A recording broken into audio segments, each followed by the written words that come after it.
I'm Amita Gupta, and I am a first-generation Indian-American woman. My parents came to the U.S. in the late 60s, early 70s, and they were, your traditional Indian parents, both in terms of their beliefs, education. My dad was an engineer. My mom was a journalist, but turned homemaker. So I grew up with this emphasis on education and, living the American dream and really taking advantage of everything this country has to offer and being successful. With an immigrant family, there's a big emphasis on being secure, both financially and in terms of your place in society. So no one wants to rock the boat. So no one wants to put themselves in a financially precarious situation or take on any level of risk.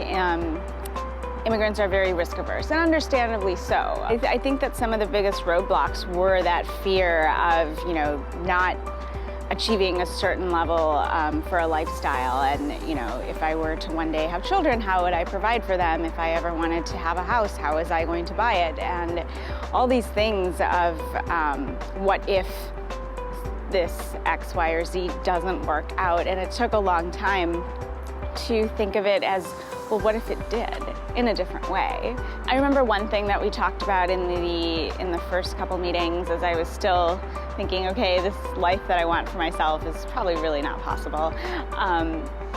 The question was, what if whatever constraints you have in your mind or you foresee in front of you weren't there? What if money weren't an issue? What if your parents supported the idea of you making all these changes? What if it didn't matter what anyone else thought? What if there were no obstacles? What would you rather be doing than what you're doing every day, Monday through Friday? And that made it a lot easier to conceptualize what that life would look like. And then you start building, okay, so next week, how could I make my reality just a little bit different? Honestly, after that, everything just kind of fell into place. I found a job that is true to my interests. I've always been interested in fashion. I've always been interested in the aesthetic aspect, and my job allows me to do that every single day. I think that every woman out there who's in a position of maybe doubting where they are in life, whether that's personally or professionally, maybe it's helpful to take a step back and think about what if, without the constraints, what if. And if there's a course out there that helps you kind of ask those questions in a non-threatening way, in a secure environment, why not?